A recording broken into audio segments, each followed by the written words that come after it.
Hello, podcast listeners. It's Andrew, aka Daddy, here from the Kids Boy Watching Tonight podcast. I hope you're having an awesome day. I'm having an awesome day because I get to watch movies and I get to talk to you about them and hopefully entertain you. This is a short one. This is one of my quick reviews. Over the weekend, me and my wife watched the 2016 film Free Fire. This has, for me, a lot of parallels with Reservoir Dogs. Reservoir Dogs and this are they're kind of like a funny sell if you understand. To be honest, not an awful lot happens in either one of them.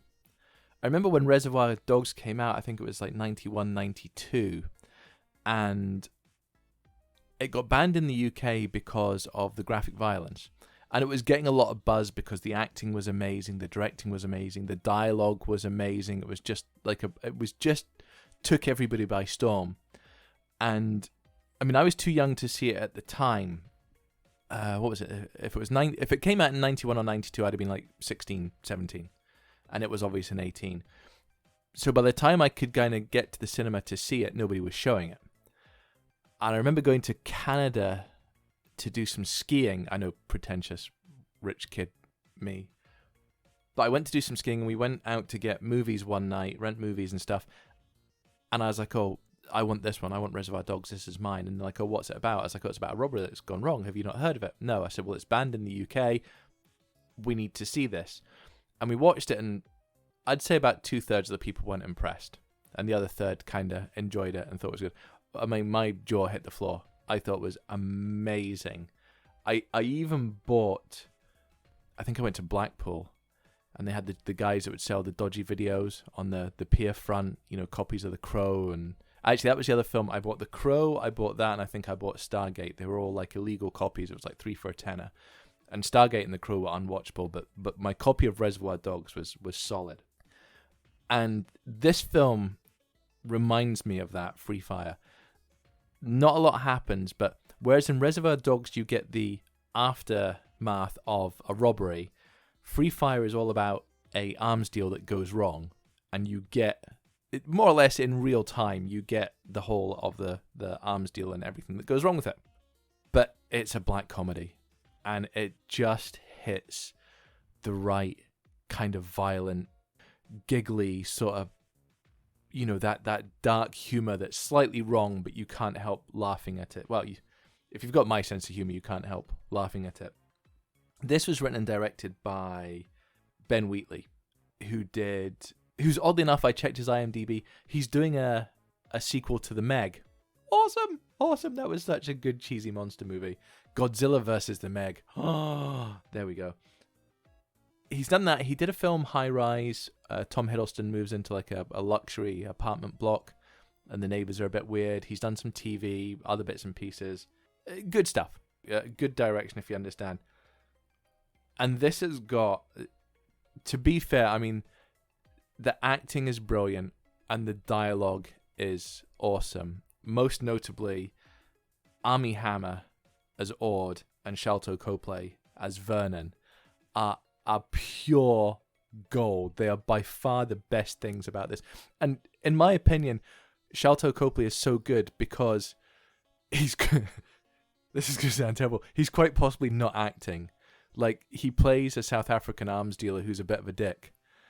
And it's entirely possible that he is a South African that's a bit of a dick. That's a terrible thing to say. I'm sorry, I really am. But he is just so good at it. It's unbelievable. He's got no dress sense. The whole film as well, costume-wise, this looks like it's set in the 70s. You've got some horrific fashion on the go. I mean, maybe it is set in the 70s. There's nothing that kind of points it out as being modern, if that makes sense. But on top of those, so you got Armie Hammer, Sharlto Copley, Cillian Murphy, Brie Larson, Jack Rayner, Babu Cisse, Enzo Cliente, Sam Riley, Noah Taylor, Mark Monero. You'll like see people and think, oh, I've seen them in this, I've seen them in this. It's a really, really solid, strong cast. And like I said, the dialogue's there and the direction is actually pretty spot on, I have to say. Basically, Cillian and Frank, played by Michael Smiley, are buying guns for the IRA, and they bring along 2 Muscle and Brie Larson, who is kind of set up the deal. They are buying assault rifles off Sharlto Copley and his associate, I think it's Bernie, Enzo Cliente. And then Armie Hammer is the kind of go-between to make sure that the transition of cash and guns is good. And his banter backwards and forwards between Frank, I mean, they hate each other, but, you know, all the dad jokes. There's a bit later on where like everyone's been shot and he's like, hey, Frank, are you still alive? You still drawing your pension or something like that? Just some good dialogue. And basically what happens is one the Muscle from the Irish and one the Muscle from the South Africans got into a fight the night before. And so it kicks off again. The fight continues, guns are pulled, and one guy gets shot. In that kind of movie way, a huge amount of the comedy comes from the fact that people are pretty immune to bullet wounds. And so, for example, Sharlto Copley, he's got this terrible suit which he keeps going on about how it's like, you know, a really expensive suit, designer suit, all this kind of crap. And like he gets shot like just across the shoulder, just across the arm, on the out. Bullets keep just grazing him. You know, he then can't use his arm. He then can't use his legs. One of the guys accidentally shoots Armie Hammer in the bum because he thinks he's someone else. And it's just hilarious as people become more and more like knackered. One of the guys gets shot pretty seriously, and so he decides to start smoking crack. And then he's giggling and he's walking like he doesn't get shot for a while, and you're like, how does he not get shot? But equally, he can't hit anything when he's shooting because he's so off his face. It's just spot on. If you fancy a black comedy, it's brilliant. But I'm going to say, like Reservoir Dogs, not a lot happens. You have to want to watch a movie where like everybody's in one place and you want to know what the payoff is or who survives at the end. You know, there's a double cross here. There's a few other bits and pieces. I thought it was brilliant. Armie Hammer, Sharlto Copley are absolutely gold in this. They're brilliant. Their banter's top form. Cillian Murphy trying to like go on a dinner date with Brie Larson as well, as awkward as, but it's still funny. And this didn't do big business. I mean, I think it had a budget of 7 and it took about 4, which is a shame. But I do see that it's a hard sell. This is technically a stage, so if you could pull this off on the stage, this should be great. It's not long. It's about 90 minutes. It's on Amazon Prime. It is worth watching if you just want to laugh at people getting shot in ridiculous ways and how they try to, you know, people are trying to angle for position, you know, their covers getting literally destroyed. People are shooting at the wrong people.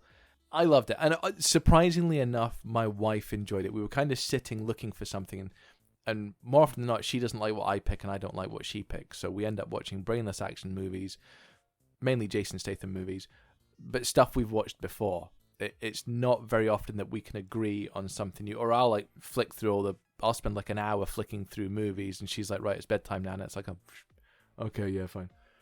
So we agreed on this, and she actually enjoyed it. I mean, she did say it's like a bit, like not a lot happens in it.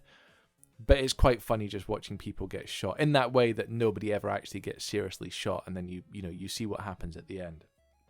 I swear to God, I've not spoiled it. There's some great dialogue, some amazing acting. This is a really good movie. I hope you watch it. I say this is a good movie. On our scale of great, good, not bad, bad, bum pants, and ass biscuits, this is a good movie. I enjoyed it, though ultimately I can see that it's not for everybody and it's kind of a hard sell. But that is me for my quick review. Follow us on Facebook, Instagram, and Twitter. We've got a YouTube channel. Like, subscribe, rate, review us. I appreciate you listening. I hope you have an awesome day. I will be watching more movies so I can come back to you and talk to you about more movies. I love movies. Freaking love movies. Got some bits and pieces coming up this week. We'll be doing our WandaVision again on Friday. Me and Nibs watched The Village. I'll be releasing that tomorrow probably. This is just a quick, bonus episode if you understand. But once again, have an awesome day. I will speak to you soon. Goodbye.